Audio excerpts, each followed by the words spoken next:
ಸರ್ವದೇವೈಕವಂದ್ಯಃ ಪರಮಗುರುರಭೀಷ್ಟವಾಪ್ತಿದಃ ಸಜ್ಜನಾನಾಂ ನಿಖಿಲಗುಣಗಣಾರ್ನೋ ನಿತ್ಯನಿರ್ಮುಕ್ತದೋಷಃ ಸರಸಿಜನಯನೋऽಸೌ ಶ್ರೀಪತಿರ್ಮಾನದೋ ನಃ ಅಶೇಷವಾಗ್ಜಾಡ್ಯಮಲಾಪಹಂತ್ರಿ ನವಂ ನವಂ ಸ್ಪಷ್ಟಸುವಾಕ್ಪ್ರದಾಯಿನಿ ಮಮೇಘಜಿಹ್ವಾಗ್ರಸುರಂಗನರ್ತಕೀ ಭವಪ್ರಸನ್ನಾ ವದನೆ ಚ ಮೇ ಶ್ರೀಃ ವ್ಯಾಪ್ತಿರ್ಯಸ್ಯ ನಿಜೇ ನಿಜೇನ ಮಹಸಾ ಪಕ್ಷೇ ಸಪಕ್ಷೇ ಸ್ಥಿತಿಃ ವ್ಯಾವೃತ್ತಿಶ್ಚ ವಿಪಕ್ಷತೋಥ ವಿಷಯೇ ಸಕ್ತಿರ್ನ ವೈ ಬಾಧಿತೆ ನೈವಾಸ್ತಿ ಪ್ರತಿಪಕ್ಷಯುಕ್ತಿರತುಲಂ ಶುದ್ಧಂ ಪ್ರಮಾಣಂ ಸಮೇ ಭೂಯಾತ್ ತತ್ವವಿನಿರ್ಣಯಾಯ ಭಗವಾನ್ ಆನಂದತೀರ್ಥೋ ಮುನಿಃ ವಾಣಿತೆ ಕರವಾಣ್ಯಂಬ ಚರಣೌ ಹೃದಿ ಸರ್ವದಾ ಮದ್ವಾಕ್ಯ ಸರಣಿರ್ಭೂಯಾತ್ ಶ್ರೀಮದಾಚಾರ್ಯ ಭಾವಗ ನಮೋಸ್ತು ತಾತ್ವಿಕಾ ದೇವಾಃ ವಿಷ್ಣುಭಕ್ತಿಪರಾಯಣಾಃ ಧರ್ಮ ಮಾರ್ಗೇ ಪ್ರೇರಯಂತಂ ಭವಂತಃ ಸರ್ವೈವ ಹಿ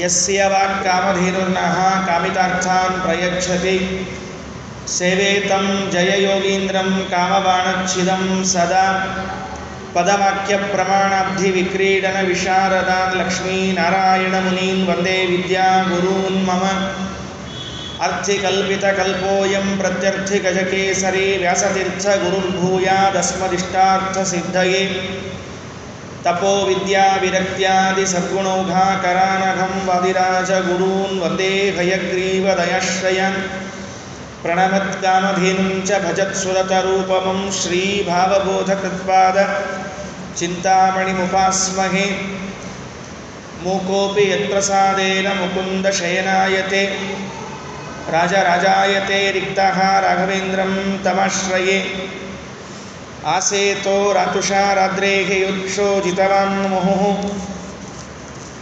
ಸತ್ಯಧ್ಯಾನ ಗುರುಃ ಪಾತು ಯತೀಂದ್ರೈರಪಿ ಪೂಜಿತಃ ಸತ್ಯಾಭಿಜ್ಞಕರಾಬ್ಜೋತ್ಥಾನ್ ಪಂಚಾಶದ್ವರ್ಷಪೂಜಕಾನ್ ಸತ್ಯಪ್ರಮೋದತೀರ್ಥಾರ್ಯಾನ್ ನೌಮಿನ್ಯಾಯಸುಧಾರತಾನ್ ಬಂಧುಸ್ತ್ವಂ ಗುರುರಿಷ್ಟದೈವತಮಿತಿ ತ್ವತ್ಪಾದಪಂಕೇರುಹಂ ಪ್ರಾಪ್ತಂ ಮಾಂ ಪರಿಪಾಲಯೇತಿ ಸತತಂ ಯಾಚೇ ನಿಬದ್ಧಾಂಜಲಿಃ ಚಿತ್ತಂ ಮದ್ಗುಣದೋಷಚಿಂತನವಿಧೌ ನೂನಂ ಮನನ್ಮಾಕಥಾಗ ಶ್ರೀಸತ್ಯಾತ್ಮಗುರೋ ತ್ವದಂಗ್ರಿಯುಗಲಂ ಹಿತ್ವಾ ನಮೇ ಸದ್ಗತಿಃ ವೈಕುಂಠರಾಮೋ ಯಂವಬ್ರೇ ಸ್ವಯಮೇವ ಸ್ವಪೂಜಕಂ ರಘುಪ್ರಿಯಾರ್ಯ ಯೋಗೀಂದ್ರಂ ನೌಮಿ ಸಜ್ಞಾನಸಿದ್ಧಯೇ ವೈಷ್ಣವೋತ್ತಮಕುಲೈಃ ಪರಿಭಾವ್ಯಂ ವಾಂಛಿತಾರ್ಥಫಲದಂ ರಮಣೀಯಂ ಪಾಪಜಾಲಪರಿಹಾರಸಮರ್ಥಂ ಮುದ್ಗಲಾಂಘ್ರಿಸರಸೇರುಘಮೀಡೆ ಪೃಥ್ವೀಮಂಡಲಮಧ್ಯಸ್ಥಾಃ ಪೂರ್ಣಬೋಧಮತಾನುಗಾಃ ವೈಷ್ಣವಾ ವಿಷ್ಣುಹೃದಯಾಃ ತಾನ್ ನಮಸ್ಸೇ ಗುರೂನ್ ಮಮ ಆಪಾದಮೌಲಿಪರ್ಯಂತಂ ಗುರುಣಾಮಾಕೃತಿಂ ಸ್ಮರೇತ ತೇನ ವಿಘ್ನಾಃ ಪ್ರಣಶ್ಯಂತಿ ಸಿದ್ಧ್ಯಂತಿ ಚ ಮನೋರಥಾಃ. ಶ್ರೀ ಗುರುಭ್ಯೋ ನಮಃ. ಹರಿ ಓಂ. ಪುರಾಣಗಳ ಚಿಂತನೆ ಪ್ರಾಯಶಃ ನಿಂತು ಹೋಗುವ ಪ್ರಸಂಗ ಇದೆ. ಎಲ್ಲಿಯೂ ಕೂಡ ಬೇರೆ ಬೇರೆ ಪುರಾಣಗಳನ್ನು ಶ್ರವಣ ಮಾಡುವ ಪದ್ಧತಿ ಇಲ್ಲ. ಸಾಮಾನ್ಯವಾಗಿ ಭಾಗವತ, ರಾಮಾಯಣ, ಮಹಾಭಾರತಗಳನ್ನು, ಅದಕ್ಕೂ ಸ್ವಲ್ಪ ಮುಂದೆ ಹೋದರೆ ವಿಷ್ಣು ಪುರಾಣ ಒಂದನ್ನು ಕೇಳುವ ಪದ್ಧತಿ ಇದೆ ವಿನಃ ಎಲ್ಲಾದರೂ ಸ್ಕಂದ ಪುರಾಣದ ಪ್ರವಚನ, ಲಿಂಗ ಪುರಾಣದ ಪ್ರವಚನ ಹೀಗಾದದ್ದು ಇಲ್ಲವೇ ಇಲ್ಲ. ಅದಕ್ಕೆ ಅನೇಕ ಕಾರಣಗಳು ಇವೆ ಅಂತ ಇಟ್ಟುಕೊಳ್ಳೋಣ. ಆದರೂ ಕೂಡ ದೇವರ ಅನುಗ್ರಹದಿಂದ, ಹರಿವಾಯು ಗುರುಗಳ ಅನುಗ್ರಹದಿಂದ ಅಲ್ಲಲ್ಲಿ ಈ ಪುರಾಣ ಶ್ರವಣ ನಡೆಯಬೇಕು ಅಂತ ಭಗವಂತನ ಸಂಕಲ್ಪ. ಅದರಂತೆ ಇಲ್ಲಿಯೂ ಈ ಬಾರಿ ಬ್ರಹ್ಮ ಪುರಾಣದ ವಿಷಯವನ್ನು ಚಿಂತನೆಗೆ ತೆಗೆದುಕೊಂಡಿದ್ದೇವೆ. ನಿನ್ನೆ ದಿವಸ ಸಾಕಷ್ಟು ಬ್ರಹ್ಮಪುರಾಣದ ವಿಷಯಗಳನ್ನು ನೋಡಿದ್ದೇವೆ. ಬ್ರಹ್ಮ ಅಂದರೆ ಏನು, ಅವರನ್ನು ಹೇಗೆ ಬ್ರಹ್ಮ ಶಬ್ದವನ್ನು ನಾವು ತೆಗೆದುಕೊಳ್ಬೇಕು, ಪುರಾಣದಲ್ಲಿ ಬಂದ ಒಂದು ಅಪೂರ್ವವಾದ ವಿಷಯವನ್ನು ತೆಗೆದುಕೊಂಡಿದ್ದೇವೆ. ನಿನ್ನೆ ಹೇಳುವಾಗ ಒಂದು ಮಾತನ್ನು ಹೇಳಿದ್ದೆ. ಜರಾಸಂಧನ ಮಗ ಸಹದೇವ ಅಂತ ಆತನಿಗೆ ಹೆಸರು. ಪ್ರಾಯಶಃ 190 ಜನರಿಗೆ ಈ ವಿಷಯ ಗೊತ್ತಿಲ್ಲ. 100 ಜನ ಇದ್ದರೆ 90 ಜನ ಅದರಲ್ಲಿ ಹೀಗೆ ಯಾವುದನ್ನು ತಿಳಿಯಬೇಕೋ ಅದನ್ನು ತಿಳಿಯದೇ ಉಳಿದಿರುವಂತಹ ಪ್ರಸಂಗ. ಜರಾಸಂಧನಿಗೆ ಒಬ್ಬ ಮಗ ಇದ್ದ, ಆತನಿಗೆ ಸಹದೇವ ಅಂತ ಹೆಸರು. ಆತ ಭೀಮಸೇನನಿಗೆ ಒಂದು ರಥವನ್ನು ಕೊಟ್ಟ. ಆ ರಥವನ್ನು ಕೃಷ್ಣನಿಗೆ ಭೀಮಸೇನ ಸಮರ್ಪಣೆ ಮಾಡಿದ ಎಂಬ ವಿಷಯವೇ ನಮಗೆ ಗೊತ್ತಿಲ್ಲ. ಅದನ್ನು ಶ್ರೀಮದಾಚಾರ್ಯರು ಮಹಾಭಾರತ ತಾತ್ಪರ್ಯ ನಿರ್ಣಯದಲ್ಲಿ ಹೇಳ್ತಾರೆ. ಅದಕ್ಕೆ ಪೋಷಕವಾಗುವ, ಅದಕ್ಕೆ ಆಧಾರವಾಗುವ ಅಂಶ ಬ್ರಹ್ಮಪುರಾಣದಲ್ಲಿ ಇದೆ ಅಂತ. ಪೋಷಕವಾಗುವ ಅಂಶ ಬ್ರಹ್ಮಪುರಾಣದಲ್ಲಿ ಇದೆ ಅಂತ ನಿನ್ನೆ ದಿವಸ ನಾವು ಕೇಳಿದೆವು. ಇವತ್ತು ಸ್ವಲ್ಪ ಮುಂದೆ ಬರೋದು ಅದೇ ಬ್ರಹ್ಮಪುರಾಣದ ಇನ್ನೂ ಕೆಲವು ವಿಷಯಗಳನ್ನು ತಿಳಿಯೋಣ. ಮೊದಲಿಗೆ ಹೇಳಿಬಿಡ್ತೇನೆ, ಭಾಗವತ ರಾಮಾಯಣಗಳಂತೆ ಸರಸವಾಗಿ ಹೋಗುವ ಗ್ರಂಥ ಅಲ್ಲ. ಭಾಗವತ ರಾಮಾಯಣಗಳು ಮನಸ್ಸಿಗೆ ಮುಟ್ಟುವ, ಮನಸ್ಸಿನ ಒಳಗಡೆಗೆ ನೆಲೆ ನಿಂತ ಗ್ರಂಥಗಳು ಭಾಗವತ ರಾಮಾಯಣ ಮಹಾಭಾರತಗಳು. ಅದಕ್ಕೆ ಕಾರಣವೂ ಇದೆ. ಅನೇಕ ತಲೆಮಾರುಗಳಿಂದ ಇದನ್ನು ಕೇಳ್ತಾ ಬಂದಿದ್ದೇವಾದ್ದರಿಂದ ಅದು ಜೀನ್ಸಿನಲ್ಲೇ ಬಂದುಬಿಟ್ಟಿದೆ. ನಾವು ನಮ್ಮ ತಂದೆ ಕೇಳ್ತಿದ್ರು, ಅವರ ತಂದೆ ಕೇಳ್ತಿದ್ರು, ಅವರ ತಂದೆ ಕೇಳ್ತಿದ್ರು ಅಂತ ಕೇಳ್ತಾ ಬಂದದ್ರಿಂದ ಜೀನ್ಸಿನಲ್ಲೇ ರಾಮಾಯಣ ಮಹಾಭಾರತಗಳನ್ನು ಕೇಳುವ ಪ್ರಸಂಗ ಬಂದಿದೆ. ಬೇರೆ ಪುರಾಣಗಳನ್ನು ಕೇಳುವ ಪ್ರಸಂಗವೇ ಇಲ್ಲವಾದದ್ದರಿಂದಾಗಿ ಗೊತ್ತೇ ಇಲ್ಲ. ನನಗೆ ಆಶ್ಚರ್ಯ ಅನಿಸುವುದೇನು ಅಂದರೆ, ಶ್ರೀಮದಾಚಾರ್ಯರು ಪುರಾಣ ಪ್ರಪಂಚವನ್ನು ತೆರೆದು ತೋರಿಸದೇ ಇದ್ದಿದ್ದರೆ, ಮಧ್ವಾಚಾರ್ಯರು ಪುರಾಣಗಳಿವೆ ಅಂತ ಹೇಳದೇ ಹೋಗಿದ್ರೆ, ನಾವೆಲ್ಲ ಇತರ ದಾರ್ಶನಿಕರು, ಇತರ ಆಚಾರ್ಯರು ಹೇಳಿದಂತೆ ಕೇವಲ ವೇದಗಳಲ್ಲಿ, ಉಪನಿಷತ್ತುಗಳಲ್ಲಿ ಅಥವಾ ತಮ್ಮ ತಮ್ಮ ಬುದ್ಧಿಯಿಂದ ಗ್ರಂಥಗಳನ್ನು ಓದಿಕೊಂಡು ಅರ್ಥ ಮಾಡಿಕೊಳ್ತಿದ್ವಿ ವಿನಃ ಪುರಾಣಗಳ ಬಗ್ಗೆ ಗಮನವನ್ನೂ ಹರಿಸ್ತಿರಲಿಲ್ಲ. ಶ್ರೀಮದಾಚಾರ್ಯರು ಮೊದಲ ಬಾರಿ ಈ ಕೆಲಸವನ್ನು ಮಾಡಿದವರು. ಬೇರೆ ಪುರಾಣಗಳು ಇವೆ, ಆ ಪುರಾಣಗಳ ಸಹಾಯವನ್ನು ಹೇಗೆ ತೆಗೆದುಕೊಳ್ಳಬೇಕು, ಒಂದು ಪುರಾಣ ಇನ್ನೊಂದು ಪುರಾಣಕ್ಕೆ ಹೇಗೆ ಪೋಷಕವಾಗುತ್ತೆ ಅನ್ನುವ ಅಂಶವನ್ನು ತಿಳಿಸಿಕೊಟ್ಟವರು ಮಧ್ವಾಚಾರ್ಯರು. ಅದನ್ನು ನಾವು ನಿನ್ನೆ ದಿವಸ ಯಥಾಮತಿಯಾಗಿ ನೋಡುವ ಪ್ರಯತ್ನ ಮಾಡಿದ್ದೆವು. ಇವತ್ತು ಇನ್ನೂ ಅಪೂರ್ವವಾದ ಅನೇಕ ವಿಷಯಗಳು ಬರುವುದಿದೆ. ಅದಕ್ಕಿಂತ ಮೊದಲು ಬ್ರಹ್ಮಪುರಾಣದ ಒಂದು ಪರಿಚಯವನ್ನು ಮಾಡಿಸಿಕೊಟ್ಟು, ನಿನ್ನೆ ಸ್ವಲ್ಪ ಪರಿಚಯ ಮಾಡಿಸಿದ್ದೆ, ಇವತ್ತು ಅದರ ಮುಂದಿನ ಪರಿಚಯವನ್ನು ಮಾಡಿಸಿಕೊಂಡು ಒಳಗೆ ಪ್ರವೇಶವನ್ನು ಮಾಡ್ತಾ ಇದ್ದೇನೆ. ಬ್ರಹ್ಮಪುರಾಣವನ್ನು ಹೇಳಿದವರು ಯಾರು, ಮೊದಲು ಕೇಳಿದವರು ಯಾರು ಅಂತ ಈ ಪುರಾಣ ಎತ್ತಿಕೊಂಡಾಗ ಬರುವ ಸಮಸ್ಯೆ. ಭಾಗವತವನ್ನು ಕೇಳುವಾಗ ಭಾಗವತ ಶುಕಾಚಾರ್ಯರು ಹೇಳಿದರು, ಪರೀಕ್ಷಿತ ಮಹಾರಾಜರು ಶ್ರವಣ ಮಾಡಿದರು ಅಂತ ಕೇಳ್ತೇವೆ. ಅದಕ್ಕೂ ಮೊದಲು ನೈಮಿಷಾರಣ್ಯದಲ್ಲಿ ಸೂತರು, ಶೌನಕಾಚಾರ್ಯರು ಅನ್ನುವಂತಹ 2 ಕ್ಯಾರೆಕ್ಟರ್ಗಳು ಪ್ರತಿ ಪುರಾಣದಲ್ಲಿ ಬರುತ್ತೆ. ಇಲ್ಲಿಯೂ ಬರುತ್ತೆ. ಸೂತ ಶೌನಕಾದಿಗಳ ಪಾತ್ರಗಳು ಬರದೆ ಈ ಪುರಾಣ ಮುಂದೆ ಹೋಗುವುದಿಲ್ಲ. ಅದಕ್ಕೂ ಒಳಗಡೆಗೆ ಈ ಪುರಾಣವನ್ನು ಯಾರು ಯಾರಿಗೆ ಹೇಳಿದರು ಅಂತ ಕೇಳಿದರೆ, ಯತ್ರ ವಕ್ತಾ ಸ್ವಯಂ ಬ್ರಹ್ಮ ಸ್ವಯಂ ತಂಡೆ ಬ್ರಹ್ಮ ಸಾಕ್ಷಾತ್ ಚತುರ್ಮುಖ ತಸ್ಮಾತ್ ಬ್ರಾಹ್ಮಂ ಸವಾಖ್ಯಾತಂ. ಸ್ವಯಂ ಚತುರ್ಮುಖ ಬ್ರಹ್ಮದೇವರು ಪ್ರವಚನ ಮಾಡಿದ ಪುರಾಣ ಇದು. ಗಮನಿಸಿಕೊಳ್ಳ್ರಿ, ಬಹಳ ಮಹತ್ವದ್ದು. ಬ್ರಹ್ಮದೇವರೇ ಹೇಳಿರುವ ಪುರಾಣ ಇದು. ಅದಕ್ಕಾಗಿ ಇದನ್ನು ಬ್ರಹ್ಮಪುರಾಣ ಅಂತ ಕರೆದದ್ದು. ನಿನ್ನೆ ಒಂದು ಅರ್ಥವನ್ನು ಹೇಳಿದ್ದೇನೆ, ಇವತ್ತು ಮತ್ತೊಂದು ಅರ್ಥ. ಚತುರ್ಮುಖ ಬ್ರಹ್ಮದೇವರು ಯಾರಿಗೆ ಹೇಳಿದರು? ಮರೀಚಿ ಎಂಬುವಂತಹ ತಮ್ಮ ಮಗನಿಗೆ ಪ್ರವಚನವನ್ನು ಮಾಡ್ತಾ ಇದ್ದಾರೆ. ಮಾನಸ ಪುತ್ರರು ಅನೇಕ ಜನ ಇದ್ದಾರೆ ಬ್ರಹ್ಮದೇವರಿಗೆ. ಅನೇಕ ಜನ ಮಕ್ಕಳಲ್ಲಿ ಮರೀಚಿ ಎಂಬುವಂತಹ ಋಷಿಗಳಿಗೆ ಬ್ರಹ್ಮದೇವರು ಉಪದೇಶ ಮಾಡಿರುವ ಪುರಾಣವನ್ನು ಬ್ರಾಹ್ಮ ಪುರಾಣ ಎಂದು ಕರೀತಾ ಇದ್ದಾರೆ. ಇದು ಒಂದು ಪುರಾಣದ ವಿಷಯ. ಇನ್ನು ಒಂದೊಂದು ಪುರಾಣಗಳನ್ನು ಒಮ್ಮೊಮ್ಮೆ ಶ್ರವಣ ಮಾಡಬೇಕು ಅಂತ ಹೇಳ್ತಾರೆ. ಯಾವ ಯಾವ ತಿಂಗಳಿನಲ್ಲಿ ಯಾವ ಯಾವ ಪುರಾಣವನ್ನು ಶ್ರವಣ ಮಾಡಬೇಕು ಅಂತ ಒಂದು ವಿಧಿ ಇದೆ. ವಾಸ್ತವಿಕವಾಗಿ ನಾವು ಯಾವುದೋ ತಿಂಗಳಲ್ಲಿ ಮಾಡಿದರೆ ಸಾಕಾಗಿದೆ, ಯಾವ ಯಾವ ತಿಂಗಳಲ್ಲಿ ಮಾಡ್ತೀವಿ ನಮಗೇನು ಗೊತ್ತು. ಮಾಡ್ತೀವಲ್ಲ ಅದು ಹೆಚ್ಚಿನದು. ಆದರೂ ತಿಳಿದುಕೊಂಡಿರೋಣ, ಈ ಪುರಾಣ ವೈಶಾಖ ಮಾಸದಲ್ಲಿ ಕೇಳಬೇಕಂತೆ. ಬ್ರಹ್ಮ ಪುರಾಣವನ್ನು ವೈಶಾಖ ಮಾಸದಲ್ಲಿ ಶ್ರವಣ ಮಾಡಬೇಕು ಅಂತ ಹೇಳ್ತಾರೆ. ನಮಗೆ ಸಮಸ್ಯೆ ಇಲ್ಲ, ಯಾವಾಗಲೂ ವೈಶಾಖವೇ. ಯಾಕೆ ಅಂದರೆ ಶಾರ್ಟ್ ಟ್ರೀಟ್ಮೆಂಟ್ಗಳು ಆಗ್ತಾನೇ ಇರ್ತದೆ, ಆದ್ದರಿಂದ ಯಾವಾಗಲೂ ವೈಶಾಖವೇ. ವೈಶಾಖ ಅಷ್ಟೇ ನಾವು ಕೇಳುವುದು. ಯಾಕೆ ಶಾಖು? ಯಾವಾಗಲೂ ಶಾಖ ಆಗ್ತಾನೆ ಇರ್ತದೆ, ಆದ್ದರಿಂದ ವೈಶಾಖವೇ ಇದೆ ನಮಗೆ. ಹೀಗಾಗಿ ಇದು ವೈಶಾಖದಲ್ಲಿ ಕೇಳಿದಂತೆ ಏನೋ ಸಮಸ್ಯೆ ಇಲ್ಲ. ಇನ್ನು ಇದರ ಮುಂದೆ ಮತ್ತೆ ಒಂದು ಸ್ವಾರಸ್ಯ ಹೇಳುತ್ತಾರೆ ನೋಡ್ರಿ. ಈ ಪುರಾಣವನ್ನು ಹೇಳುವಾಗ ತಪ್ಪಿಯು ವಾಸ್ತವಿಕವಾಗಿ ಪದ್ಮಪುರಾಣದಲ್ಲಿ ಈ ಪುರಾಣದ ಲೆಕ್ಕವನ್ನು ರಾಜಸ ಪುರಾಣದಲ್ಲಿ ಮಾಡಿದ್ದಾರೆ. ಈ ಪುರಾಣದ ಲೆಕ್ಕವನ್ನು ಎದಕ್ಕೆ ಮಾಡಿದ್ದಾರೆ? ರಾಜಸ ಪುರಾಣದ ಲೆಕ್ಕದಲ್ಲಿ ಮಾಡಿದ್ದಾರೆ. ಆದರೆ ಈ ಪುರಾಣದ ಬಗ್ಗೆ ಹೇಳುವಾಗ ಪುರಾಣಂ ವೈಷ್ಣವಂ ತ್ವೇತಚ, ಗಮನಿಸಿ ಸರಿಯಾಗಿ, ಈ ಪುರಾಣ ವೈಷ್ಣವ ಪುರಾಣ ಅಂತ ಹೇಳ್ತಾ ಇದ್ದಾರೆ.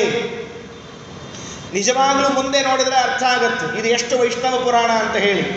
ವಿಷ್ಣು ಮಹಿಮೆಯನ್ನೇ ಪೂರ್ಣವಾಗಿ ಹೇಳುವಂತಹ ಪುರಾಣ. ನೋಡಿದರೆ ಬ್ರಹ್ಮ ಅಂತ ಹೆಸರಿದೆ, ಬ್ರಹ್ಮನ ಬಗ್ಗೆ ಏನಾದರೂ ಹೇಳ್ತಾರೇನೋ ಅಂತ ಆಶ್ಚರ್ಯಪಟ್ಟರೆ ಬ್ರಹ್ಮನ ಬಗ್ಗೆ ಏನನ್ನೂ ಹೇಳುವುದಿಲ್ಲ. ಬ್ರಹ್ಮದೇವರು ಹೇಳುವುದೆಲ್ಲ ವಿಷ್ಣುವಿನ ಮಹಿಮೆಯನ್ನೇ ಹೇಳ್ತಾರೆ. ಪುರಿ ಜಗನ್ನಾಥದ ಕ್ಷೇತ್ರದ ಮಹಿಮೆಯನ್ನು ಹೇಳ್ತದೆ ಈ ಪುರಾಣ, ಪುರಿ ಜಗನ್ನಾಥ. ಅದಾದ ಮೇಲೆ ಅನಂತ ವಾಸುದೇವನ ಮಹಿಮೆಯನ್ನು ಹೇಳ್ತದೆ ಇದು ಪುರಾಣ. ಎಷ್ಟು ಆಶ್ಚರ್ಯ! ಬ್ರಹ್ಮ ಅಂತ ಹೆಸರಿದೆ, ಅನಂತ ವಾಸುದೇವನ ಮಹಿಮೆ, ಪುರಿ ಜಗನ್ನಾಥದ ಮಹಿಮೆ, ಪುರಿ ಜಗನ್ನಾಥದಲ್ಲಿದ್ದ ನರಸಿಂಹನ ಮಹಿಮೆಯನ್ನು ಹೇಳ್ತದೆ. ಆಮೇಲೆ ಆಶ್ಚರ್ಯ ಅಂದರೆ ಶ್ರೀಕೃಷ್ಣನ ಕಥೆಯನ್ನು ಹೇಳ್ತದೆ. ಶ್ರೀಕೃಷ್ಣನ ಕಥೆಯನ್ನು ಹೇಳ್ತಾ ಇದೆ. ಯಾವುದು ಶ್ರೀಕೃಷ್ಣನ ಕಥೆ? ನಾವೇನು ಭಾಗವತದಲ್ಲಿ ಕೇಳ್ತೇವೆ ನೋಡ್ರಿ, ನಮಗೆಲ್ಲ ತಲೆಯಲ್ಲಿ ಇದ್ದದ್ದೇನು ಅಂದರೆ ಭಾಗವತದಲ್ಲಿ ಮೊದಲು ಕೃಷ್ಣನ ಕಥೆ ಬಂದಿದೆ ಅಂತ. ಅಲ್ಲ, ಬ್ರಹ್ಮ ಪುರಾಣದಲ್ಲಿ ಮೊದಲು ಕೃಷ್ಣನ ಕಥೆ ಬಂದಿದೆ. ಕಾರಣ ಏನು ಅಂದರೆ 18 ಪುರಾಣಗಳಲ್ಲಿ ಮೊದಲು ಬರೆದ ಪುರಾಣ ಯಾವುದು ವೇದವ್ಯಾಸ ದೇವರು ಅಂದರೆ ಬ್ರಹ್ಮ ಪುರಾಣ ಅಂತ ಹೇಳ್ತಾ ಇದ್ದಾರೆ. 18ನೇದಾಗಿ ಭಾಗವತವನ್ನು ಬರೆದಿದ್ದಾರೆ. ಮೊದಲನೇ ಪುರಾಣವಾಗಿ ಯಾವುದನ್ನು ಬರೆದಿದ್ದಾರೆ? ಬ್ರಹ್ಮ ಪುರಾಣವನ್ನು ಬರೆದಿದ್ದಾರೆ. ಪುರಾಣಂ ಪ್ರಥಮಂ ಮುನೆ, ಇದು ಮೊದಲನೇ ಪುರಾಣ. ಅಂದರೆ ಇದಾದ ಮೇಲೆ ಭಾಗವತ ಬರಬೇಕಾದ್ರೆ ಮೊದಲು ಭಾಗವತದಲ್ಲಿ ಹೇಳಬೇಕಾದ ಎಲ್ಲ ವಿಷಯಗಳು ಇದರಲ್ಲಿ ಇತ್ತು ಅಂತ ಅರ್ಥ. ಅದಕ್ಕೆ ಕೃಷ್ಣನ ಕಥೆಯನ್ನು ಹೇಳ್ತಕ್ಕಂಥವರಾಗಿದ್ದಾರೆ. ಇದು ಮುಗಿದ ಮೇಲೆ ಈ ಪುರಾಣದಲ್ಲಿ ಇನ್ನೂ ವಿಶೇಷ ಏನು ಅಂದರೆ ತೀರ್ಥದ ಮಹಿಮೆ. ಅದರಲ್ಲೂ ಯಾವ ತೀರ್ಥದ ಮಹಿಮೆಯನ್ನು ಹೆಚ್ಚು ಹೇಳ್ತಾರೆ ಅಂದರೆ ಗೋದಾವರಿ ತೀರ್ಥದ ಮಹಿಮೆಯನ್ನು ಹೆಚ್ಚು ಹೇಳ್ತಾರೆ, ಗೌತಮಿ ಮಹಿಮೆಯನ್ನು ಹೇಳ್ತಾರೆ. ಸಾಮಾನ್ಯವಾಗಿ ಗಂಗಾ ನದಿಯ ಮಹಿಮೆಯನ್ನು ಕೇಳ್ತಿರ್ತೇವೆ ನಾವೆಲ್ಲ, ಎಲ್ಲ ಪುರಾಣಗಳನ್ನು ಹೇಳುವಾಗ ಗಂಗಾ ಕ್ಷೇತ್ರದ. ಈ ಬ್ರಹ್ಮ ಪುರಾಣದ ವಿಶೇಷ ಏನು ಅಂದರೆ ಗೌತಮಿ ಮಹಾತ್ಮ್ಯವನ್ನು ಹೇಳ್ತಾ ಇದ್ದಾರೆ. ಗೋದಾವರಿಯಲ್ಲಿ ಎಷ್ಟು ಪುಣ್ಯ ಇದೆ ಎನ್ನುವ ಮಹತ್ವವನ್ನು ತಿಳಿಸ್ತಾ ಇದ್ದಾರೆ. 2 ಖಂಡ ಇದೆ, ಪೂರ್ವಖಂಡ ಉತ್ತರಖಂಡ ಅಂತ. ಪೂರ್ವಖಂಡದಲ್ಲಿ ಎಲ್ಲ ವಿಷಯಗಳನ್ನು ಹೇಳಿಬಿಟ್ಟು ಉತ್ತರಖಂಡದಲ್ಲಿ ಕೇವಲ ತೀರ್ಥ ಮಹಿಮೆಯನ್ನು ಹೇಳ್ತಾ ಹೊರಟು ಬಿಡುತ್ತಾರೆ. ಆ ಒಂದೊಂದು ನದಿ ತೀರ, ಆ ಗೌತಮಿ ತೀರದಲ್ಲಿ ಎಲ್ಲೆಲ್ಲಿ ಯಾವ ಯಾವ ತೀರ್ಥಗಳಾದವು ಮತ್ತೆ ಮತ್ತೆ ಹೊಸ ಹೊಸ ತೀರ್ಥಗಳು ಅಂತ ಹೇಳ್ತಾ ಹೊರಡುತ್ತಾರೆ. ಇದು ಬ್ರಹ್ಮಪುರಾಣದ ವೈಶಿಷ್ಟ್ಯ. ಇಷ್ಟು ಬ್ರಹ್ಮಪುರಾಣದಲ್ಲಿ ಒಳಗೆ ಇರ್ತಕ್ಕಂಥದ್ದಾಗಿದೆ. ಬ್ರಾಹ್ಮಂ ಪುರಾಣಂ ತತ್ರಾದೌ ಸರ್ವಲೋಕ ಹಿತಾಯ ವೈ ವ್ಯಾಸೇನ ವೇದ ವಿದುಷಾ ಸಮಾಖ್ಯಾತಂ ಮಹಾತ್ಮನ. ಒಂದು ಪ್ರಮಾಣ ಶ್ಲೋಕ ಹೇಳುವಂತೆ ಬ್ರಾಹ್ಮಂ ಪುರಾಣಂ ತತ್ರ ಆದೌ, ಮೊದಲಿಗೆ ಬ್ರಹ್ಮಪುರಾಣವನ್ನು ವೇದವ್ಯಾಸದೇವರು ರಚನೆ ಮಾಡಿದ್ದಾರೆ. ಸರ್ವಲೋಕ ಹಿತಾಯ ವೈ, ಜಗತ್ತಿನ ಕ್ಷೇಮವನ್ನು ಮಾಡಬೇಕು ಅನ್ನೋ ಉದ್ದೇಶದಿಂದ ಮಾಡಿದ್ದಾರೆ. ವಿಸ್ತರೇಣ ಸಮಾಖ್ಯಾತಂ ತೀರ್ಥಯಾತ್ರಾ ವಿಧಾನತಃ, ತೀರ್ಥಯಾತ್ರೆಯನ್ನು ವಿಸ್ತಾರವಾಗಿ ಇದರಲ್ಲಿ ಹೇಳಲಾಗಿದೆ. ಅತ್ತೈವ ಕೃಷ್ಣ ಚರಿತಂ ವಿಸ್ತರಾತ್ ಸಮುದೀರಿತಂ, ಕೃಷ್ಣನ ಚರಿತ್ರೆಯನ್ನು ಇಲ್ಲಿ ವಿಸ್ತಾರವಾಗಿ ಹೇಳಿದ್ದಾರೆ. ಅಷ್ಟೇ ಅಲ್ಲ, ಒಂದು ಪುರಾಣ ಅಂತ ಕರೆಸಿಕೊಳ್ಳಬೇಕಾದ್ರೆ ಅದರಲ್ಲಿ ಏನನ್ನು ಪ್ರತಿಪಾದನೆ ಮಾಡಬೇಕು? ವರ್ಣಾಶ್ರಮಾಣಂ ಧರ್ಮಾಣಂ. ಪುರಾಣ ಅಂತ ಕರೆಸಿಕೊಳ್ಳಬೇಕಾದ್ರೆ ವರ್ಣಾಶ್ರಮ ಧರ್ಮಗಳನ್ನು ಹೇಳದೆ ಹೋದರೆ ಅದು ಪುರಾಣ ಅಲ್ಲ. ಫಸ್ಟ್ ಆಫ್ ಆಲ್ ನೆನಪಿಟ್ಟುಕೊಳ್ಬೇಕು ನಾವು. ಯಾವ ಪುರಾಣದಲ್ಲಿ ಭಗವಂತನ ಜಗಜ್ಜನ್ಮಾದಿ ಕರ್ತೃತ್ವವನ್ನು ಹೇಳುವುದಿಲ್ಲ, ಮೋಕ್ಷದಾಯಕತ್ವವನ್ನು ಹೇಳುವುದಿಲ್ಲ, ವರ್ಣಾಶ್ರಮ ಧರ್ಮಗಳನ್ನು ಹೇಳುವುದಿಲ್ಲ, ಶ್ರಾದ್ದಾದಿಗಳ ವಿಷಯಗಳನ್ನು ನಿರೂಪಣೆ ಮಾಡುವುದಿಲ್ಲ. ಅದನ್ನು ಪುರಾಣ ಅಂತ ಕರೆಯಬಾರದು. ಇದನ್ನು ಪುರಾಣ ಅಂತನ್ನುವುದಕ್ಕೆ ಅನೇಕ ಮಾತುಗಳನ್ನು ಹೇಳುತ್ತಾ ವಿಷ್ಣು ಧರ್ಮ ಯುಗಾಖ್ಯಾನಂ ಪ್ರಳಯಸ್ಯ ಚ ವರ್ಣನಂ, ಪ್ರಳಯದ ವರ್ಣನೆಯನ್ನು ಮಾಡ್ತಾರೆ, ವಿಷ್ಣು ಧರ್ಮಗಳನ್ನು ಹೇಳ್ತಾರೆ ಅಂತ. ಹೀಗೆ ಮೊದಲು ಆ ಬ್ರಹ್ಮ ಪುರಾಣದ ಪರಿಚಯವನ್ನು ಮಾಡಿಕೊಡ್ತಾ ಇವೆ ಇತರ ಪುರಾಣಗಳು. ಅಂತೂ ನಾವು ಸದ್ಯಕ್ಕೆ ಏನನ್ನು ತಿಳಿದುಕೊಂಡೆವು ಅಂದರೆ ಬ್ರಹ್ಮ ಪುರಾಣದಲ್ಲಿ ಏನು ಬರುತ್ತೆ ಎನ್ನುವ ಸಾಮಾನ್ಯವಾದ ಅಂಶವನ್ನು ಕೇಳಿದಂತೆ ಆಯಿತು. ಇದರ ಮುಂದೆ ಬ್ರಹ್ಮ ಪುರಾಣದ ಒಳಗೆ ಪ್ರವೇಶವನ್ನು ಮಾಡೋಣ. ನಿನ್ನೆ ಮಧ್ಯದಲ್ಲಿ ಎಲ್ಲಿ ಸಿಕ್ಕಿತೋ ಅಲ್ಲಿಯ ವಿಷಯವನ್ನು ಹೇಳಿದ್ದೆ. ಇವತ್ತು ಸ್ವಲ್ಪ ಒಳಗಿನ ವಿಷಯವನ್ನು ತೆಗೆದುಕೊಂಡು ಹೊರಡುತ್ತೇನೆ. ನಾರಾಯಣಂ ನಮಸ್ಕೃತ್ಯ ನರಂಚೈವ ನರೋತ್ತಮಂ ದೇವೀಂ ಸರಸ್ವತೀಂ ವ್ಯಾಸಂ ತಥೋ ಜಯಮುದೀರಯೇತ್. ಮಂಗಳ ಶ್ಲೋಕ. ಭಗವಂತನನ್ನು ನಮಸ್ಕರಿಸಿ, ಸಕಲ ವಿದ್ಯಾಭಿಮಾನಿನಿಯಾದ ಮಹಾಲಕ್ಷ್ಮೀ ದೇವಿಯನ್ನು, ಸರಸ್ವತಿಯರನ್ನು ನಮಸ್ಕರಿಸಿ, ವಾಯುದೇವರನ್ನು, ಶೇಷದೇವರನ್ನು ನಮಸ್ಕಾರ ಮಾಡಿಕೊಂಡು ಈ ಪುರಾಣದ ಒಳಗೆ ಪ್ರವೇಶ ಮಾಡ್ತಾ ಇದ್ದಾರೆ. ಭಗವಂತನ ಜಗಜ್ಜನ್ಮಾದಿ ಕರ್ತೃತ್ವವನ್ನು ಯಥಾ ಪ್ರಕಾರವಾಗಿ ಹೇಳ್ತಾರೆ. ಇದಾದ ಮೇಲೆ ಮೊದಲು ತೆಗೆದುಕೊಂಡದ್ದು ಸೃಷ್ಟಿಯ ವಿಷಯ.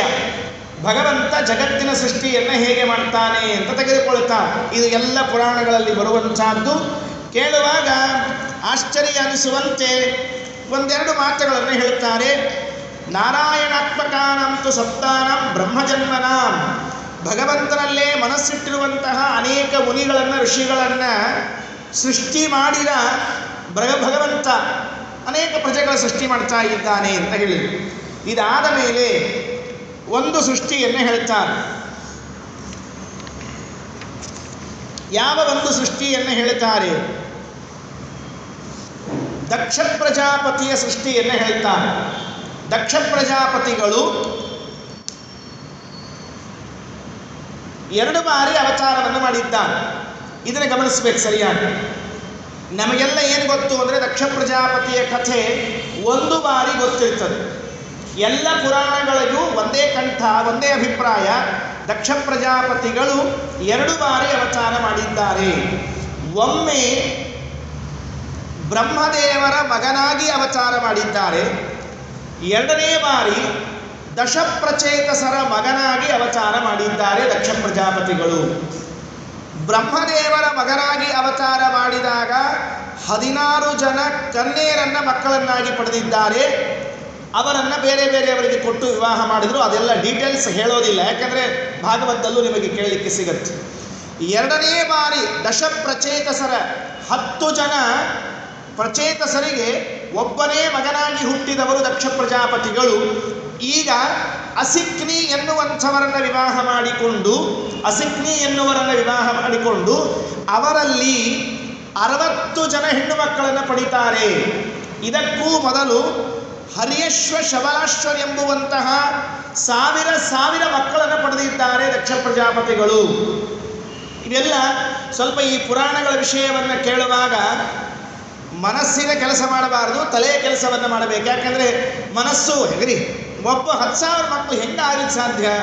ಏನಾದರೂ ಲೆಕ್ಕ ಇದೆಯಾ ಇದಕ್ಕೆ ಅಂತ ಹೇಳ್ತೇವೆ. ಅದು ನಮ್ಮ ಲೆಕ್ಕದಲ್ಲಿ ಅಲ್ಲ, ಅದು ದೇವತಾ ವ್ಯಾಪಾರವಾದದ್ದರಿಂದ ಅವಶ್ಯವಾಗಿ ಆಗಲಿಕ್ಕೆ ಬರುತ್ತೆ.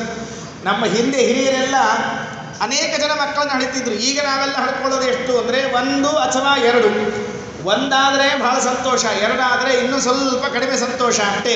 ಅದಕ್ಕಿಂತ ಜಾಸ್ತಿ ಸಂತೋಷ ಏನಿಲ್ಲ. ಹಡಿದು ಬಿಟ್ಟರೆ ಮುಗಿದು ಹೋಯಿತು, ಮುಂದೇನಿಲ್ಲ ಅದಕ್ಕೆ. ಆಮೇಲೆಲ್ಲ ಹೇಳ್ತಾ ಇರೋದು ಆರತಿಗೆ 1, ಕೀರ್ತಿಗೆ 1 ಅಂತ ಹೇಳಿಕೊಂಡೇ ಅಡ್ಡಾಡೋದು. 10-15 ಮಕ್ಕಳ ಕಥೆಯನ್ನೇ ಇಲ್ಲ. ಆದರೆ ತನ್ನ ಪರಿಚಯವನ್ನು ಮಾಡಿಕೊಳ್ಳುವಾಗ ಹೇಳ್ತಾನೆ, ನಮ್ಮ ತಂದೆಗೆ 9 ಜನ ಮಕ್ಕಳಿದ್ರು, ನಾನು 9ನೇದವನು ಅಂತ ಇನ್ನೊಬ್ಬರ ಮುಂದೆ ಪರಿಚಯ ಮಾಡಿಕೊಳ್ಳುವಾಗ ತಾನು 9ನೇದವನು ಅಂತ ಹೇಳಿಕೊಳ್ಳುತ್ತಾನೆ. ತಾನು ಮಾತ್ರ ಮಕ್ಕಳನ್ನು ಹಡಿಯುವಾಗ ಎಲ್ಲರನ್ನೇ ಹಡಿಯುತ್ತಾನೆ. ಅದಕ್ಕೆ ಈ ಲೆಕ್ಕದಲ್ಲಿ ಇದ್ದವರಿಗೆ 16,000 ಜನ ಮಕ್ಕಳು ಗೊತ್ತಾಗೋದಿಲ್ಲ. ನನ್ನ ಮಿತ್ರ ಒಬ್ಬ ಇದ್ದಾನೆ, ಇವತ್ತಿಗೂ ಇದ್ದಾನೆ. ಆತ ತನ್ನ ತಂದೆಯ 27ನೇ ಮಗ. ನನಗೆ ಮಿತ್ರ ಇದ್ದಾನ. ಅಲ್ರಿ ಸ್ವಲ್ಪ ಅವರ ಅಪ್ಪನಿಗೆ ತಲೆ ಕಟ್ಟಿತ್ತೋ ಅಥವಾ ಇವರಿಗೆ ತಲೆ ಕೆಟ್ಟಿದೆಯೋ, 27ನೇ ಮಗು ಅಂತಿರಲಿ, ಹಾಗೆ ಸಾಧ್ಯ ಇದು. ಅವರ ತಂದೆ 3 ಜನರನ್ನು ವಿವಾಹ ಮಾಡಿಕೊಂಡಿದ್ದರು. 3 ಜನ ತಾಯಂದಿರಲ್ಲಿ ಅನೇಕ ಜನ ಮಕ್ಕಳಾದ್ದರಿಂದ ಈತ 27ನೇ ಮಗನಾಗಿದ್ದಾನೆ. ತಮಾಷೆ ಅಂದರೆ ನಮಗೆ 27 ಎಂಬುವಂತಹದ್ದು ಸಂಖ್ಯೆಯೂ ಗಾಬರಿ. ಹಾಗಾಗಿ ನಾವೆಲ್ಲ ಈ ಲೆಕ್ಕಗಳನ್ನು ಹಾಕುವಲ್ಲ. ದಕ್ಷ ಪ್ರಜಾಪತಿಗಳು 16,000 ಜನ ಮಕ್ಕಳನ್ನು ಪಡೆದಿದ್ದಾರೆ. ಇದಾದ ಮೇಲೆ ಇಲ್ಲಿರುವ ವಿಶೇಷ ಏನು ಅಂದರೆ, ಮೊದಲು ಏನು ಮಕ್ಕಳನ್ನು ಗಂಡು ಮಕ್ಕಳನ್ನು ಪಡೆದರು, ಸಂಖ್ಯೆ ಬೇಡ ಇಷ್ಟು ತಿಳಿದುಕೊಳ್ಳೋಣ. ಗಂಡು ಮಕ್ಕಳನ್ನು ಏನು ಪಡೆದರು, ಆ ಗಂಡು ಮಕ್ಕಳಿಗೆ ನೀವು ಮುಂದೆ ಪರಂಪರೆಯನ್ನು ಬೆಳೆಸಬೇಕು, ರಾಜ್ಯವನ್ನು ವಿಸ್ತಾರ ಮಾಡಬೇಕು. ಪ್ರಾಯಶಃ ಹಿಂದಿನ ಕಾಲದಲ್ಲಿ ಎಲ್ಲರ ತಲೆಯಲ್ಲಿ ಇದ್ದದ್ದು ತಮ್ಮ ರಾಜ್ಯವನ್ನು ವಿಸ್ತಾರ ಮಾಡಬೇಕು ಅಂತ. ಅದಕ್ಕಾಗಿ ದಕ್ಷ ಪ್ರಜಾಪತಿಗಳು ತಮ್ಮ ಮಗನಿಗೆ ವಿಸ್ತಾರ ಮಾಡು ಅಂತ ಹೇಳಿದರು. ಆ ದಕ್ಷ ಪ್ರಜಾಪತಿಯ ಮಕ್ಕಳು ಜಗತ್ತನ್ನು ವಿಸ್ತಾರಗೊಳಿಸುವ ತಮ್ಮ ರಾಜ್ಯವನ್ನು ಸ್ಥಾಪನೆ ಮಾಡುವುದಕ್ಕಾಗಿ ಹೊರಟಾಗ ನಾರದರು ಬರ್ತಾರಂತೆ. ದೇವರ್ಷಿ ಪ್ರಿಯ ಸಂವಾದ ನಾರದ ಪ್ರಾಪ್ರವೀದಿದಂ. ನಾರದರು ಬಂದು ಅವರನ್ನು ಕೇಳಿದ್ರಂತೆ, ಎಲ್ಲಿ ಹೊರಟಿದ್ದೀರಿ ಅಂತ ಕೇಳಿದ್ರಂತೆ. ಇಲ್ಲ, ನಾವು ನಮ್ಮ ರಾಜ್ಯವನ್ನು ಸ್ಥಾಪನೆ ಮಾಡಬೇಕು ಅಂತ ಹೊರಟಿದ್ದೇವೆ. ನಿಮ್ಮ ತಲೆ ಅಂತ ಬೈತಾರೆ. ಯಾಕೆ? ರಾಜ್ಯವನ್ನು ಏನು ಸ್ಥಾಪನೆ ಮಾಡ್ತೀರಿ?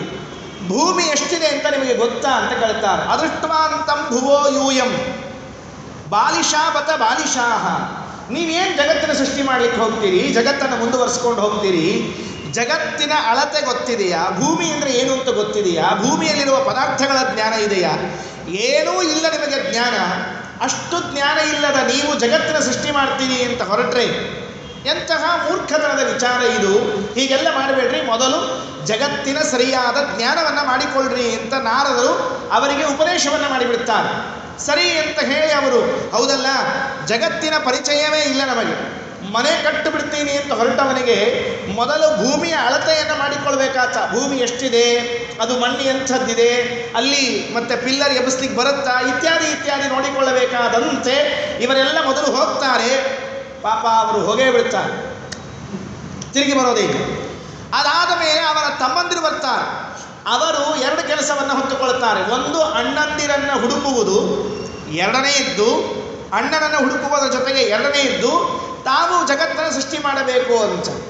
ನಾರದರು ಮತ್ತೆ ಯಥಾಪ್ರಕಾರವಾಗಿ ಬಂದು ಅವರಿಗೂ ಇದೇ ಪ್ರಶ್ನೆಯನ್ನು ಕೇಳ್ತಾರೆ. ಅವರನ್ನು ಹುಡುಕಲಿಕ್ಕೆ ಹೋದವರು ಅಲ್ಲೇ ಹೋಗಿಬಿಡ್ತಾರೆ. ಅದಕ್ಕೆ ಅವತ್ತಿನಿಂದ ಶಾಸ್ತ್ರ ಬಂತಂತೆ. ಒಬ್ಬರನ್ನು ಹುಡುಕಲಿಕ್ಕೆ ಇನ್ನೊಬ್ಬ ಹೋದರೆ ಅವನು ಹೋಗೇ ಬಿಡ್ತಾನೆ, ಬರೋದಿಲ್ಲ ಅಂತ ಬಂತಂತೆ ಅವತ್ತಿನಿಂದ ಶಾಸ್ತ್ರ. ಅದಕ್ಕೆ ಯಾರನ್ನು ಹುಡುಕಲಿಕ್ಕೆ ಹೋಗುವ, ಅವ್ರು ಹೋದವರು ಹೋದರೆ ಬಂದರೆ ಬರ್ತಾರೆ, ಇಲ್ಲದೆ ಹೋಗಲಿ ಅಂತ ಬಿಟ್ಬಿಡ್ಬೇಕಂತ. ಹಾಗಾಯಿತು ಅಂತ ತಮಾಷೆ ಮಾಡುತ್ತಾರೆ. ಈ ಕಥೆಯನ್ನು ಹೇಳಿದ ಮೇಲೆ ಅವರು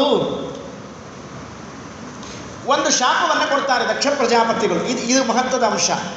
ಏನು ಶಾಪವನ್ನು ಕೊಡ್ತಾರೆ ಅಂದರೆ, ನಾರದರು, ನನ್ನ ಮಕ್ಕಳನ್ನು ನಾಶ ಮಾಡಿದವರು ನಾರದರು.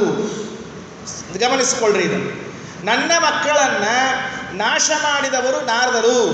ನಾರದರು ಹೀಗೆ ಹೇಳದೇ ಇದ್ದಿದ್ರೆ ನನ್ನ ಮಕ್ಕಳು ಇಷ್ಟೊತ್ತಿಗೆ ರಾಜ್ಯವನ್ನು ಸ್ಥಾಪನೆ ಮಾಡಿಬಿಡ್ತಿದ್ರು. ಹಾಗೆ ಮಾಡಲಿಕ್ಕಾಗದೇ ಇದ್ದಂತೆ ನಾರದರು ಮಾಡಿದ್ದಾರಾದ್ದರಿಂದ ಅವರು ಪುನಃ ಹುಟ್ಟಲಿ ಅಂತ ಶಾಪವನ್ನು ಕೊಟ್ಟರು ಅಂತ ಬ್ರಹ್ಮಪುರಾಣ ಹೇಳುತ್ತೆ. ಇನ್ನೊಂದು ಪುರಾಣದಲ್ಲಿ 3 ಲೋಕ ಸಂಚಾರಿಗಳಾಗಲಿ ಅಂತ ಶಾಪವನ್ನು ಕೊಟ್ಟರು ಅಂತ ಹೇಳುತ್ತಾರೆ. ಎರಡು ಕಥೆ ಇದೆ. ಅವರು ಒಂದೇ ಕಡೆಗೆ ನಿಲ್ಲುವುದು ಬೇಡ, ತಿರುಗುತ್ತಾನೆ ಇರಲಿ ಅಂತನ್ನುವ ಶಾಪವನ್ನು ಒಂದು ಕಡೆಗೆ ಕೊಟ್ಟಿದ್ದಾರೆ ಅಂತ ಹೇಳ್ತಾರೆ. ಅಥವಾ ಮತ್ತೊಮ್ಮೆ ಹುಟ್ಟಿ ಬರಲಿ ಅಂತ ಶಾಪ ಹೇಳ್ತಾರೆ. ಅಂತೂ ಶಾಪ ಆಯಿತು. ನಾರದರು ಮತ್ತೊಂದು ಬಾರಿ ಹುಟ್ಟಿ ಬಂದರು. ಈ ಕಥೆಯನ್ನು ಕೇಳುವಾಗ ಬರುವ ಪ್ರಶ್ನೆ ಏನು ಅಂದರೆ,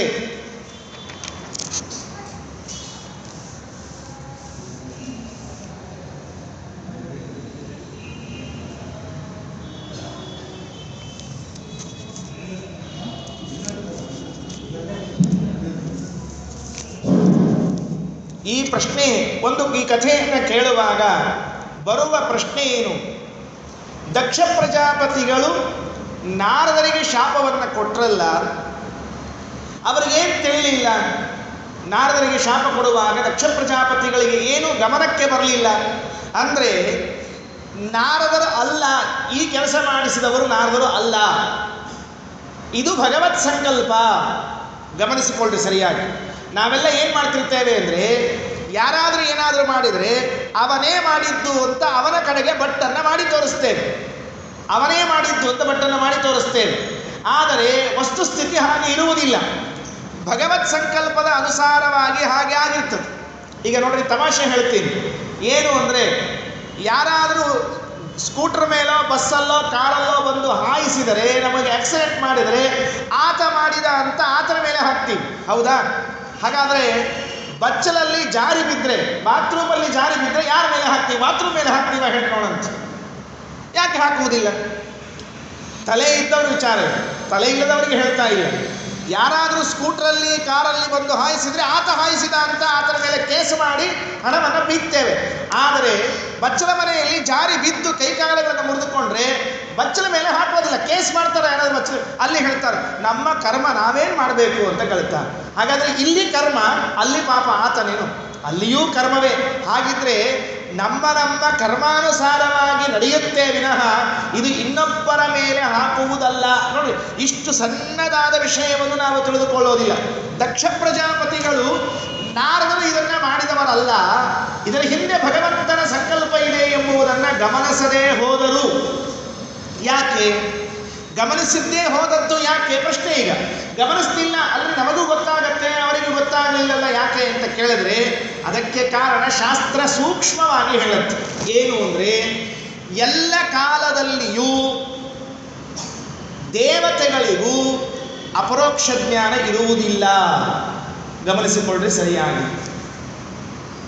ಸ್ವಲ್ಪ ಒಂದಿಬ್ಬರನ್ನ ಇಂಟು ಬ್ರಾಕೆಟಲ್ಲಿ ಇಟ್ಟು ಮಾತಾಡ್ತೇನೆ. ಬ್ರಹ್ಮವಾಯುಗಳನ್ನು ಇಂಟು ಬ್ರಾಕೆಟಲ್ಲಿ ಇಟ್ಟು ಉಳಿದ ದೇವತೆಗಳ ಬಗ್ಗೆ ಹೇಳ್ತೇನೆ. ಯಾಕೆಂದರೆ ಶ್ರೀಮದಾಚಾರ್ಯರ ಶಾಸ್ತ್ರದಲ್ಲಿ ಇದ್ದಂತೆ ಹೇಳಬೇಕಾದ್ರಿಂದ. ಎಲ್ಲಿಂದ ಪ್ರಾರಂಭ?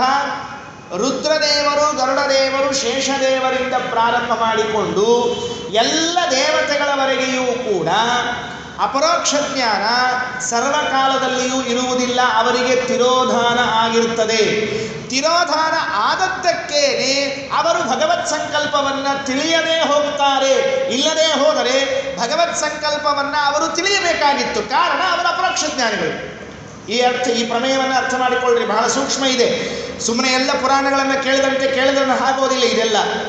ಇದಕ್ಕೊಂದು ದೃಷ್ಟಾಂತವನ್ನು ಕೊಡ್ತೇನೆ, ಇದಕ್ಕೊಂದು ದೃಷ್ಟಾಂತವನ್ನು ಹೇಳ್ತೇನೆ, ನೆನಪಿಟ್ಕೊಳ್ರಿ.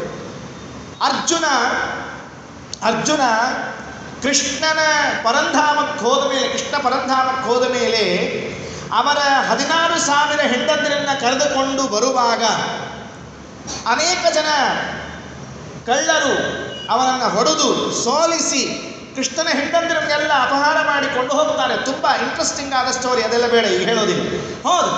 ಹೋದ ಮೇಲೆ ಅವನಿಗೆ ಆಗಲಿಲ್ಲ ಯುದ್ಧ ಮಾಡಲಿ, ಅವನಿಗೆ ಬಾಣಗಳು ನೆನಪಾಗಲಿಲ್ಲ. ಅಲ್ಲಿಂದ ಅರ್ಜುನ ಬಂದ. ತಿರುಗಿ ಬರುವಾಗ ಕುರುಕ್ಷೇತ್ರದಲ್ಲಿ ವ್ಯಾಸರು ಭೇಟಿಯಾದರು. ವ್ಯಾಸರ ಕಾಲಿನ ಹತ್ತಿರ ಬಿದ್ದು ಅಳತಾನೆ ಅರ್ಜುನ. ಅಯ್ಯೋ, ಎಂಥ ಕೆಲಸ ಆಗೋಯಿತು ನನ್ನಿಂದ, ಎಂಥ ಕೆಲಸ ನನಗೆ ಕೃಷ್ಣನ ಹೆಂಡಂದರನ್ನು ರಕ್ಷಣೆ ಮಾಡಲಿಕ್ಕೆ ಆಗಲಿಲ್ಲ, ಎಷ್ಟು ಅಶಕ್ತನಾಗಿದ್ದೇನೆ ನಾನು ಅಂತ ಹೇಳಿ ಬಹಳ ದುಃಖ ಪಡ್ತಾನೆ. ಕೃಷ್ಣ ಹೊರಟು ಹೋದ ಅಂತ ದುಃಖ ಪಡ್ತಾನೆ. ಶ್ರೀಮದಾಚಾರ್ಯ ಅಂತಾರೆ, ಅಲ್ರಿ ಅರ್ಜುನನಿಗೆ ದುಃಖ ಬರಬೇಕಾ ಅಂತ ಕೇಳ್ತಾರೆ. ಅರ್ಜುನನಿಗೆ ದುಃಖ ಬರಬೇಕಾ? ಯಾಕೆ?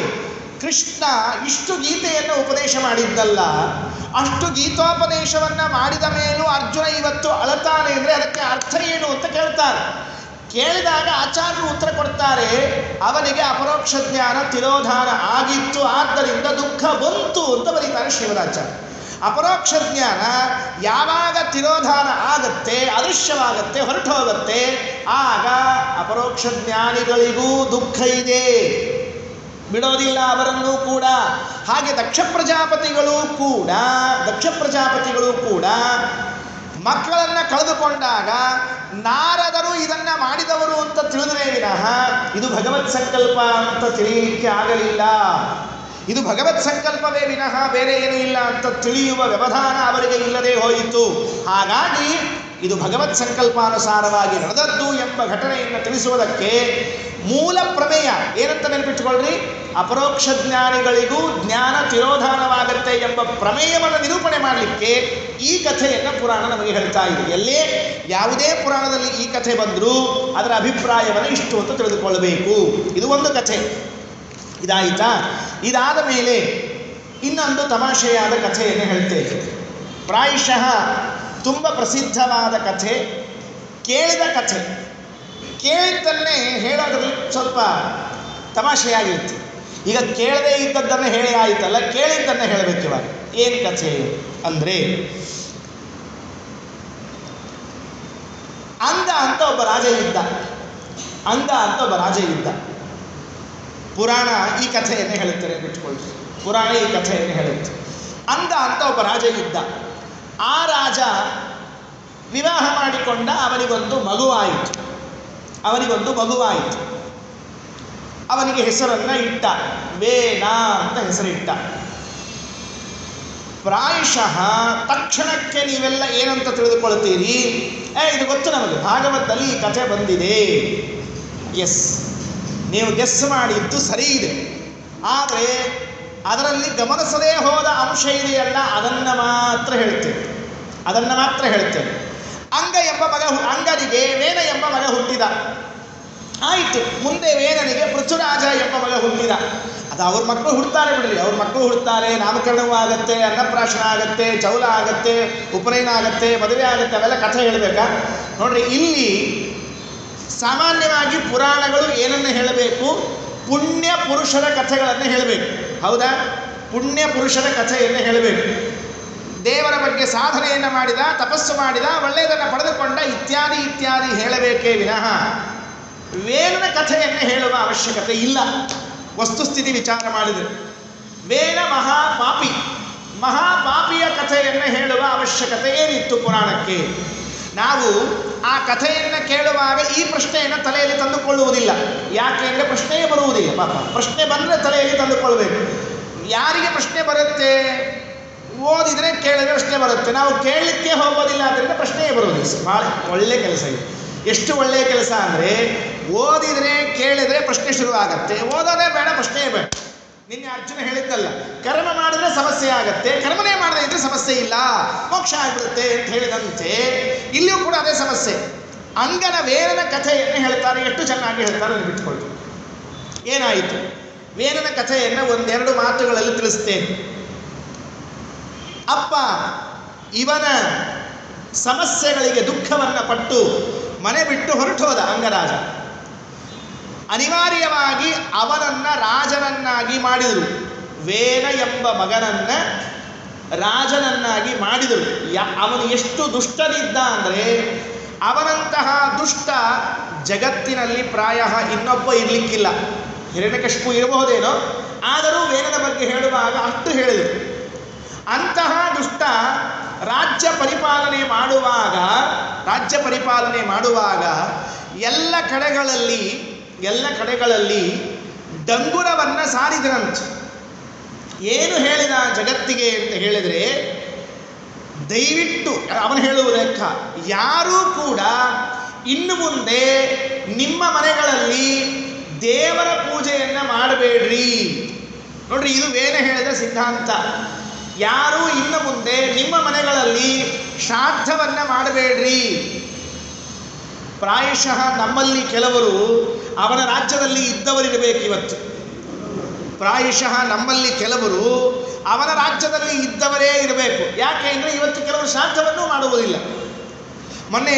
ಇವತ್ತು ಯಾರೋ ಹೇಳ್ತಿದ್ರು, ಶ್ರಾದ್ದ ನೀವು ಮಾಡ್ರಿ, ನಾವು ಬರೋದಿಲ್ಲ, ನಮ್ಮ ಹೆಸರಿನಲ್ಲೇ ನೀವು ಮಾಡಿಬಿಡ್ರಿ ಅಂತ ಹೇಳಿಬಿಟ್ರಂತೆ. ಅದು ಮತ್ತೆ ನಮ್ಮ ಹೆಸರು ಅಲ್ಲಲ್ಲ, ನೀನೇ ಬರದೇ ಇದ್ದರೆ ಶ್ರಾದ್ದ ಯಾರ್ದು? ನಿಂದ ಮಾಡಬೇಕೋ ಯಾರದ್ದು ಮಾಡಬೇಕು ಗೊತ್ತಾಗಬೇಕೋ ಬೇಡ, ತಲೆ ಇರಬೇಕೋ ಬೇಡ. ಇವರೆಲ್ಲ ವೇನನ ಕಾಲದಲ್ಲಿ ಹುಟ್ಟಿದವರು, ಪುನಃ ಹುಟ್ಟಿದವರು. ಅವತ್ತು ಹುಟ್ಟಿದ್ರು, ಮತ್ತೆ ಇವತ್ತು ಹುಟ್ಟಿದ್ದಾರೆ. ವೇನ ಹೇಳಿದ, ನೀವು ಶ್ರಾದ್ದ ಮಾಡಬೇಡ್ರಿ, ದೇವರ ಪೂಜೆ ಮಾಡಬೇಡ್ರಿ, ಮತ್ತೆ ಯಜ್ಞ ಮಾಡಬೇಡ್ರಿ, ಏನು ಮಾಡಬೇಡ್ರಿ. ಯಾಕೆ ಮಾಡಬೇಡ್ರಿ ಅಂತ ಹೇಳಿದ ಅಂದರೆ, ಪೂರ್ಣವಾಗಿ ಬಿಡು ಅಂತ ಹೇಳುವ ಅಪೇಕ್ಷೆ ಇಲ್ಲ ಅವನಿಗೆ. ನೋಡ್ರಿ, ಅವನು ಶ್ರಾದ್ದ ಮಾಡ್ರಿ ಅಂತ ಹೇಳಿ ನಮ್ಮ ಹೆಸರಿನಲ್ಲಿ ಮಾಡ್ರಿ ಅಂತ ಹೇಳಿದಂತೆ, ಇವನು ಬಿಡ್ರಿ ಅಂತ ಹೇಳಲಿಲ್ಲ ಪೂರ್ಣವಾಗಿ. ಮತ್ತೇನು ಹೇಳಿದ ಅಂದರೆ, ನನ್ನ ಹೆಸರಿನಲ್ಲಿ ಮಾಡ್ರಿ ಅಂತ ಹೇಳಿದ. ಇಷ್ಟೇ ವ್ಯತ್ಯಾಸ. ವೇನ ಹೇಳಿದ್ದೇನು ಅಂದರೆ, ನನ್ನ ಹೆಸರಿನಲ್ಲಿ ದೇವರ ಪೂಜೆಯನ್ನು ಮಾಡಿ, ನನ್ನ ಹೆಸರಿನಲ್ಲಿ ಯಜ್ಞವನ್ನು ಮಾಡಿ, ನನ್ನ ಹೆಸರಿನಲ್ಲಿ ಶ್ರಾದ್ದವನ್ನು ಮಾಡಿ. ಅಲ್ಲಪ್ಪ, ಬದುಕಿದ್ದೀಯಲ್ಲ ಅದಕ್ಕೆ ಮಾಡ್ರಿ ಅಂತ ಹೇಳಿದ್ದು. ಬದುಕಿದ್ದಾಗ ಶ್ರಾದ್ದದ ಊಟ ಉಂಡ್ರೆ ಭಾಳ ಚೆನ್ನಾಗಿರುತ್ತೆ. ಸತ್ತ ಮೇಲೆ ಯಾರು ಉಣ್ತಾರೋ ಯಾರೋ ಗೊತ್ತಿಲ್ಲ ಪಾಪ. ಸತ್ತ ಮೇಲೆ ಯಾರು ಉಣ್ತಾರೆ ಶ್ರಾದ್ದದ ಊಟವನ್ನು? ಯಾರೋ ಇವ್ರ ಹೆಸರಲ್ಲಿ ಇನ್ಯಾರೋ ಉಣ್ಬೇಕು. ಅದಕ್ಕೆ ಬದುಕಿದ್ದಾಗ ಶ್ರಾದ್ದವನ್ನು ಮಾಡಿಬಿಡ್ರಿ ಅಂತ ಹೇಳಿಬಿಟ್ಟ. ಸರಿ, ಅವರ ಕಾಲದಲ್ಲಿ ನೋಡ್ರಿ, ಇಷ್ಟು ತಮಾಷೆಯಾಗಿ ಪುರಾಣ ಹೇಳ್ತದೆ ಇವನ ಕಥೆಯನ್ನು. ಆಗ ಅಹಂ ಇಂಚಶ್ಚ ಎಷ್ಟಾಶ್ಚ ಯಜ್ಞಶ್ಚೇತಿ ಕೃತದ್ವಃ ಮೈ ಯಜ್ಞೋ ವಿಧಾತವ್ಯ ಮೈ ಹೋತವ್ಯಮಿತ್ಯಪಿ ಸಮತಿಕ್ರಾಂತ ಮರ್ಯಾದಂ ಆದದಾನವ ಸಾಂಪ್ರತಂ ಊಚುರ್ ಮಹರ್ಷಯಃ ಸರ್ವೇ ಮರೀಚಿ ಪ್ರಮುಖಾಸ್ತದಾ ವಯಂ ದೀಕ್ಷಾಂ ಪ್ರವೇಕ್ಷಾಮಃ ಸಂವತ್ಸರ ಗಣಾನ್ ಬಹೂನ್ ಅಧರ್ಮಂ ಕುರುಮಾವೇನ ಯೇಷ ಧರ್ಮ ಸನಾತನಃ. ಇಷ್ಟ ಆಯ್ತಾ? ಅವನೇನು ಹೇಳಿದ? ನೀವು ದೇವರಿಗೆ ಮಾಡುವ ಎಲ್ಲ ಪೂಜೆಗಳನ್ನು ನಿಲ್ಲಿಸಿ ನನಗೆ ಮಾಡ್ರಿ, ನನಗೆ ಮಾಡ್ರಿ. ಯಾಕೆ ಅಂದರೆ ರಾಜ ಪ್ರತ್ಯಕ್ಷ ದೇವತಾ. ಅವನು ಹೇಳಿದ್ದು ರಾಜ ಪ್ರತ್ಯಕ್ಷ ದೇವತೆ. ರಾಜ ಇದ್ದಾನಲ್ಲ, ಎಲ್ಲ ದೇವತೆಗಳ ಸನ್ನಿಧಾನ ಅವನಲ್ಲಿದೆ, ಅವನೇ ಪ್ರತ್ಯಕ್ಷ ದೇವತೆ ಇದ್ದಾನೆ. ಅದಕ್ಕೆ ಅವತ್ತಿನ ಋಷಿಗಳು ಸಿಟ್ಟು ಮಾಡಿಕೊಂಡು ಅವನಿಗೆ ಶಾಪವನ್ನು ಕೊಟ್ಟು ಸಂಹಾರ ಮಾಡಿದರು. ಇದಿಷ್ಟು ಇಲ್ಲಿ ಬಂದ ಎಲ್ಲ ಬೇರೆ ಪುರಾಣಗಳಲ್ಲಿ ಬಂದ ಸಮಾನವಾದ ಕಥೆ. ಇದರ ಹಿಂದಿರುವ ಇಂಟೆನ್ಷನ್ ಏನು? ಈ ಕಥೆಯನ್ನು ಹೇಳುವ ಇಂಟೆನ್ಷನ್ ಏನು? ಇದನ್ನಾಗಲಿ ಹಿರಣ್ಯಕಶಿಪುವಿನ ಕಥೆಯನ್ನಾಗಲಿ ಎರಡನ್ನೂ ಹೇಳುವ ಪುರಾಣಕ್ಕೆ ಒಂದು ಉದ್ದೇಶ ಇದೆ. ಏನು ಉದ್ದೇಶ ಇದೆ ಅಂದರೆ, ಎಲ್ಲಿಯೂ ಕೂಡ ನೆನಪಿಟ್ಕೊಳ್ರಿ, ಎಲ್ಲಿಯೂ ಕೂಡ ಅದ್ವೈತ ಭಾವನೆ ಸ್ಟ್ಯಾಂಡ್ ಆಗುವುದಿಲ್ಲ. ಇದನ್ನು ಗಮನಿಸ್ಬೇಕು ಸರಿಯಾಗಿ. ಅದ್ವೈತ ಇದು ಪುರಾಣದ ಅರ್ಥ ಅಲ್ಲ, ವೇದದ ಅಭಿಪ್ರಾಯ ಅಲ್ಲ. ಯಾಕೆ? ವೇದ ಏನು ಮಾಡಿದ? ನಾನೇ ದೇವರು, ನನಗೇ ಯಜ್ಞವನ್ನು ಮಾಡ್ರಿ, ನನಗೇ ಶ್ರಾದ್ದವನ್ನು ಮಾಡ್ರಿ, ನನಗೇ ಪೂಜೆಯನ್ನು ಮಾಡ್ರಿ ಅಂತ ಹೇಳಿಕೊಂಡ್ರೆ ಅರ್ಥ ಏನು? ದೇವರಿಲ್ಲ, ನಾನು ದೇವರು ಅಂತ ಅರ್ಥ ತಾನೇ ಹೇಳಿದ್ದು. ಹಾಗಿದ್ರೆ ವೇದ ತನ್ನನ್ನು ಶ್ರಾದ್ದ ಮಾಡ್ರಿ, ತನ್ನನ್ನು ಪೂಜೆ ಮಾಡ್ರಿ, ತನ್ನನ್ನು ಯಜ್ಞ ಮಾಡ್ರಿ ಅಂತ ಹೇಳೋ ಮೂಲಕ ನಾನು ದೇವರು ಅಂತ ಹೇಳಿಕೊಂಡ, ನಾನು ದೇವರು ಅಂತ ಹೇಳಿಕೊಂಡದ್ದಕ್ಕೆ ಋಷಿಗಳು ಅವನಿಗೆ ಶಾಪವನ್ನು ಕೊಟ್ಟು ಸಂಹಾರ ಮಾಡಿದರು. ಅದರ ಅರ್ಥ ಪುರಾಣಕ್ಕೆ ಏನನ್ನು ಹೇಳಬೇಕಾಗಿದೆ ಅಂದರೆ, ಅದ್ವೈತ ಇದು ವೇದಾಭಿಪ್ರಾಯ ಅಲ್ಲ, ಪುರಾಣಾಭಿಪ್ರಾಯ ಅಲ್ಲ. ಪುರಾಣದ ವೇದದ ಅಭಿಪ್ರಾಯ ಅದು ಆಗಿದ್ದರೆ ಈ ಕಥೆಯನ್ನು ಯಾಕೆ ಹೇಳಬೇಕಾಗಿತ್ತು? ಈ ಕಥೆಯನ್ನು ಹೇಳಿ ವೇದ ಸತ್ತ ಅಂತ ಹೇಳಬೇಕಾದಾಗ ಪುರಾಣಕ್ಕೆ, ವೇದಗಳಿಗೆ ಅದ್ವೈತದಲ್ಲಿ ಅಭಿಪ್ರಾಯ ಇಲ್ಲ ಅನ್ನುವ ಅಭಿಪ್ರಾಯವನ್ನು ಹೇಳ್ತಾ ಇದ್ದಾರೆ. ನಾವು ಸಾಮಾನ್ಯವಾಗಿ ಇದನ್ನು ಗಮನಿಸೋದಿಲ್ಲ. ಏನು ಗಮನಿಸಿರ್ತೇವೆ? ವೇದ ಸತ್ತೋದ, ಶಾಪ ಕೊಟ್ಟರು, ಈ ಕಥೆಯನ್ನು ಗಮನಿಸಿಬಿಟ್ಟಿರ್ತೇವೆ. ಗಮನಿಸದೇ ಇರುವ ಅಂಶ ಏನು? ಇದನ್ನು ಗಮನಿಸಬೇಕು. ನೋಡ್ರಿ, ಇನ್ನೊಂದು ತಮಾಷೆ ಹೇಳ್ತೇನೆ. ರಾಜರು ಒಂದು ತಮಾಷೆಯನ್ನಾಗಿ ಹೇಳ್ತಾರೆ. ಕೃಷ್ಣ ಕಾಲಯವನ ಇಬ್ಬರೂ ಬಂದ್ರಂತ. ಕೃಷ್ಣ ಕಾಲಯವನ ಇಬ್ಬರೂ ಯುದ್ಧ ಮಾಡ್ತಾ ಬಂದ್ರಂತ.